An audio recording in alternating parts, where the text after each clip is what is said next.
Welcome to LJC 1 TV 5 news. Bulletin ముందుగా headlines. CM Revanth Reddy సోదరులకు కోట్ల రూపాయలు ఎలా వస్తున్నాయి? కేటీఆర్.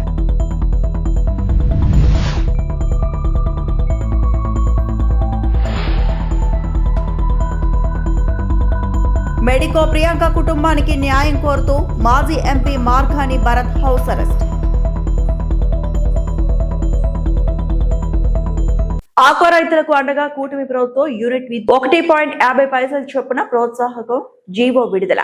పాలకొల్లు ఆక్వా రైతుల మహాసభలో ఎమ్మెల్యే అరిమిల్లి రాధాకృష్ణ ఆక్వా రైతుల సంక్షేమానికి కూటమి ప్రభుత్వం ప్రత్యేక ప్రాధాన్యత ఇస్తోందని తణుకు నియోజకవర్గ ఎమ్మెల్యే అరిమిల్లి రాధాకృష్ణ అన్నారు. పాలకొల్లులో నిర్వహించిన ఆక్వా రైతుల మహాసభలో ఆయన మాట్లాడుతూ రొయ్యలు చేపల సాగులో విద్యుత్ ఖర్చు రైతులకు ప్రధాన భారంగా మారిందన్నారు. ఎన్నికల సమయంలో ఇచ్చిన హామీ మేరకు ఆక్వా రైతులకు యూనిట్ విద్యుత్ కు 1.50 చొప్పున ప్రోత్సాహకానికి సంబంధించిన జీవో విడుదల చేసినట్లు తెలిపారు. విద్యుత్ ఖర్చు తగ్గడం ద్వారా ఆక్వా సాగులో ఉత్పత్తి వ్యయం కొంతమేర తగ్గి రైతులకు ఆర్థిక ప్రయోజనం కలుగుతుందని పేర్కొన్నారు. ఆక్వా రైతులు ఎదుర్కొంటున్న ఇతర సమస్యలను ప్రభుత్వం దృష్టికి తీసుకెళ్లి పరిష్కారానికి కృషి చేస్తామని ఎమ్మెల్యే హామీ ఇచ్చారు. ముఖ్యంగా మన భారతదేశంలో ఆక్వా రంగంలో ఉభయ గోదావరి జిల్లాలో ఆక్వా ఎక్స్పోర్ట్స్ లో ప్రథమ స్థానంలో ఉన్నటువంటి విషయం మనందరం కూడా ఈరోజు ఉభయ గోదావరి జిల్లాల ఆర్థిక వ్యవస్థకి కూడా ఆక్వా రంగం ఈ రోజు వెన్నుదన్నుగా నిలుస్తుంది.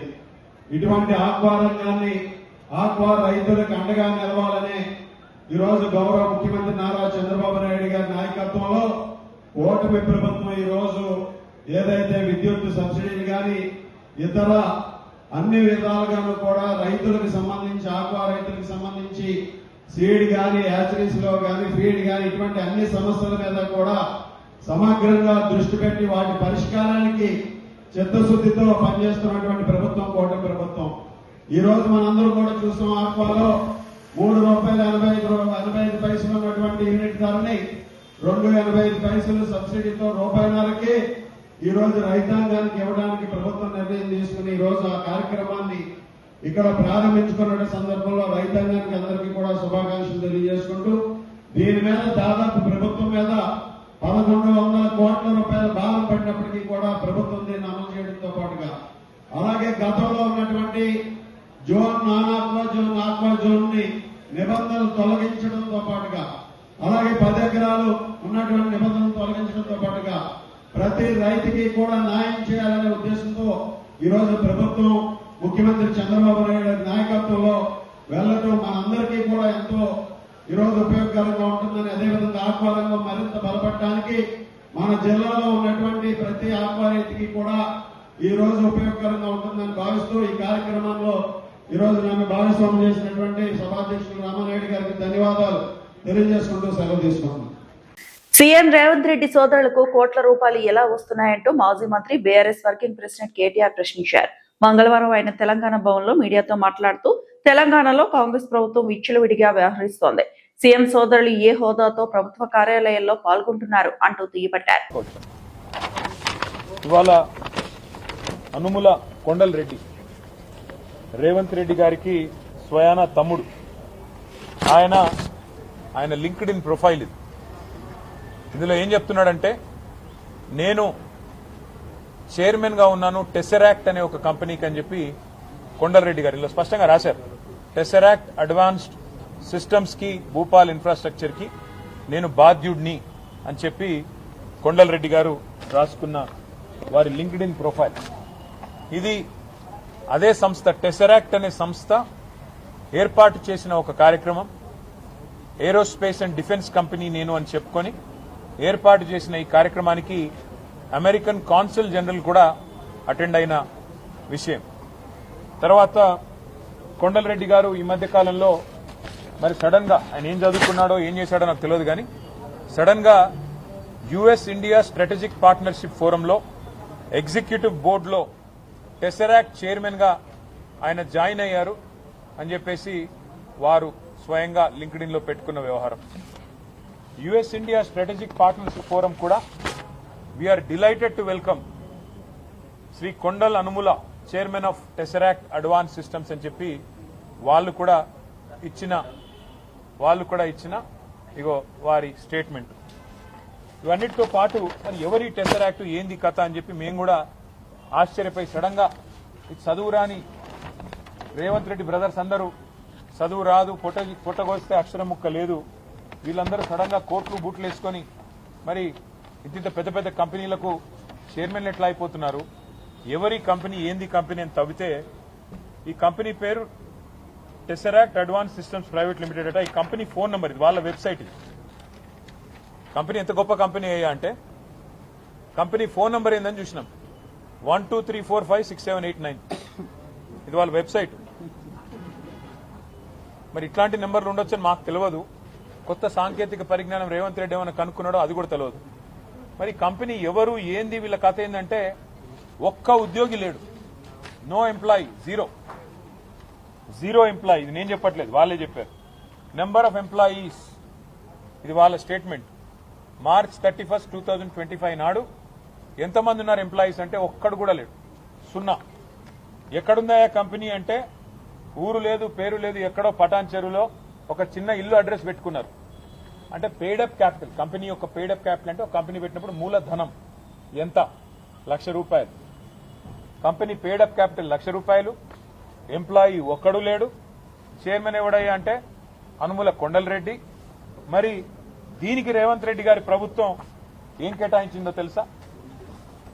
1 కాదు 2 కాదు, రేవంత్ రెడ్డి గారి ప్రభుత్వం ఇవాళ విలువైన 200 కోట్ల రూపాయల విలువైన 5 ఎకరాల భూమిని ఈ ₹1,00,000 పెయిడప్ క్యాపిటల్ ఉన్న కంపెనీకి.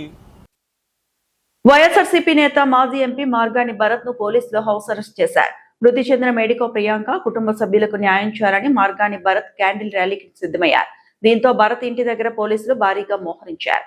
యావత్ తెలుగు రాష్ట్ర ప్రజలందరూ కూడా మీరు వాచ్ చేస్తా ఉన్నారు.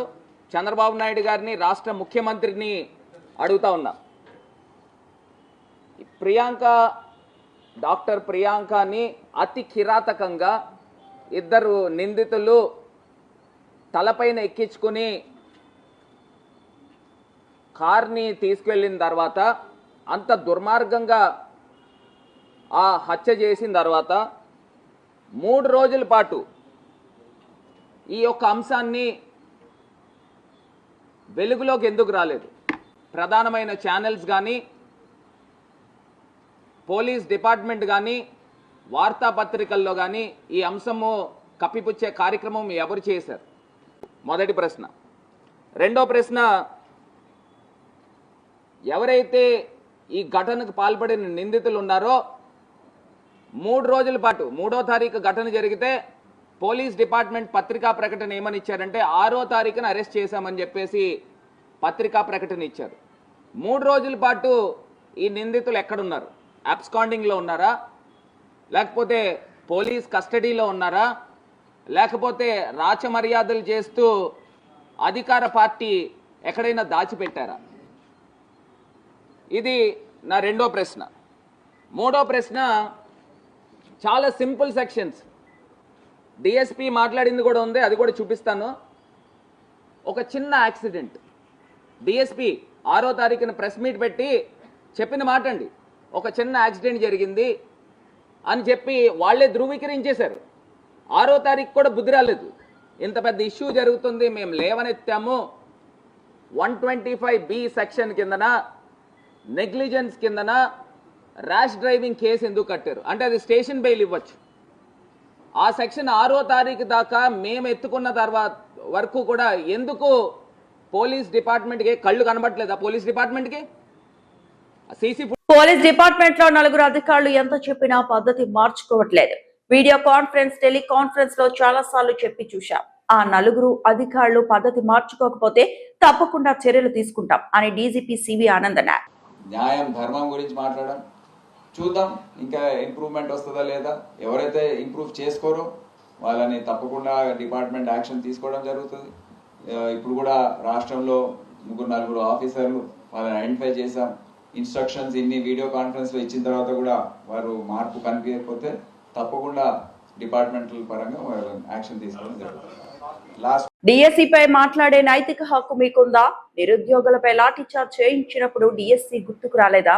డిఎస్సీపై మాట్లాడే నైతిక హక్కు ప్రతిపక్షానికి లేదని టీడీపీ సీనియర్ నాయకుడు మధుసూదన్ రాయల్ అన్నారు. డిఎస్సి కోసం నిరుద్యోగులు ఆందోళన చేసిన సమయంలో లాఠీ చార్జీలు, కేసులు పెట్టించి ఇప్పుడు డిఎస్సిపై ప్రేమ చూపించడం విడ్డూరంగా ఉందన్నారు.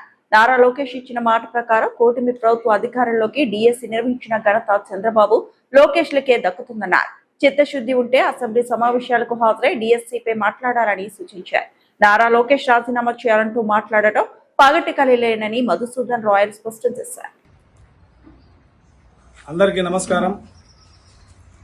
గత 4 రోజులుగా వైఎస్ఆర్సీపీ నాయకులైతేనేమి, కార్యకర్తలైతేనేమి రాష్ట్రమంతా కూడా చాలా బీభత్సం సృష్టించడం జరుగుతూ ఉంది. వాళ్ళు దేనికి బీభత్సం సృష్టిస్తూ ఉన్నారంటే అర్థం కావట్లా. వాళ్ళు గంజాయి తాగేసి వచ్చి బీభత్సం సృష్టిస్తూ ఉన్నారో ఏమైంది అర్థం కావడం లేదు. డిఎస్సిలో ఏదో పొరపాట్లు జరిగినాయి కావున విద్యాశాఖ మంత్రి అయిన నారా లోకేష్ బాబు గారు రాజీనామా చేయాలి అని అంటున్నారు. డిఎస్సిలో పొరపాట్లు జరిగితే విద్యార్థులే రోడ్లపైకి వచ్చి ధర్నాలు, రాస్తారోకాలు చేసి ఉండేవాళ్ళు. మీ వైసీపీ నాయకుల యొక్క సలహాలు, సూచనలు తీసుకొని మిమ్మల్ని సపోర్ట్ అయితే ఎవరు తీసుకోరన్నమాట. ఎందుకు తీసుకోరు అంటే గత ప్రభుత్వంలో మీరు డిఎస్సి నిర్వహిస్తామని మాట ఇచ్చి డిఎస్సి నిర్వహించకపోతే అదే విద్యార్థులు రోడ్లపైకి వచ్చి ధర్నాలు చేస్తే వాళ్ళని కొట్టి వాళ్ళ పైన కేసులు పెట్టి వాళ్ళని హింసించిన ప్రభుత్వం మీ వైఎస్ఆర్సీపీ ప్రభుత్వం అని మీకు తెలియజేస్తున్నాను. ఇక్కడున్నారు గౌరవ శాసనసభ్యులు, చెప్పుకుంటే సిగ్గుచేటు. ఆఫ్టర్ ఆల్ గెలిచిండేది 6,000 ఓట్ల తేడాతో. 6,000 అంటే ఆఫ్టర్ ఆల్ దాంట్లో 50% ఎత్తుకుంటే 3,100, 3,200 ఓట్లతోనే మీరు గెలిచినారు. మీరు శాసనసభకైతే పోరు, ఇక్కడ జనాల్ని మాత్రం రెచ్చగొట్టి రోడ్లపైకి వదులుతారు. మీరు శాసనసభకు వెళ్ళండి. శాసనసభలో మాట్లాడి డిఎస్సి పైన విచారణ జరిపించాలా, జరిపించకూడదా అనేది శాసనసభలోపై మాట్లాడితే బాగుంటుందని కూడా మేము తెలియజేసుకుంటున్నాం. ఎందుకంటే మీకు బాగా అరాచకాలు చేసి చేసి పండిపోయినారన్నమాట. మీరు గతంలో డిఎస్సి అంటే మీకు దాని గురించి మీనింగ్ తెలియదు. డిఎస్సి అంటే మీలాగా పేపర్లు చింపేసి గత స్థానిక ఎన్నికల్లో పేపర్లు చింపి దాంతో కౌన్సిలర్లు, ఎంపీటీసీలు, జెడ్పీటీసీలు అయినారే. అది కాదు డిఎస్సి అంటే.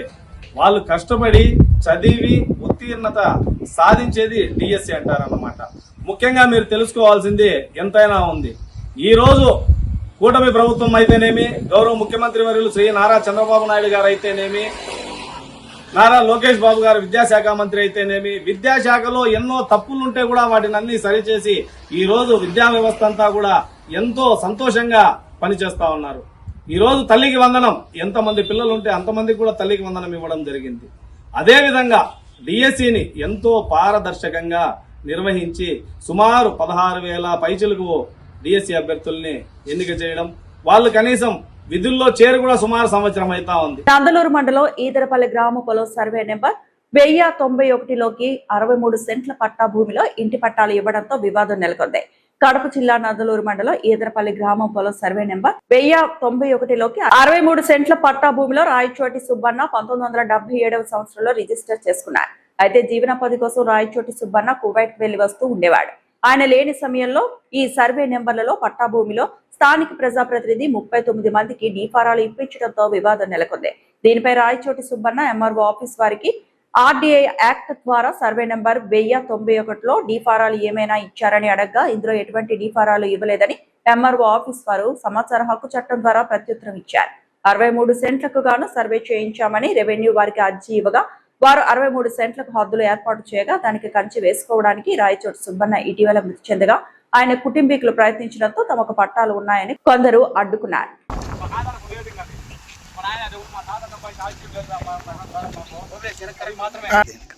ఇది జరిగినాక నేను వచ్చిన ఇంటికి రాను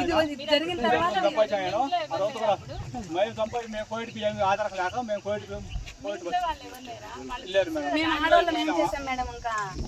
ముస్లిం ఉన్నారు. మా అమ్మ బతుకుడికి నాకడ మా భార్య కూడా కోయిట్ పంపించాను మేడం, లేక బతుకుడికి లేక నాకు అది నాకు బతుకుడు అని అంతా ఉన్నారు.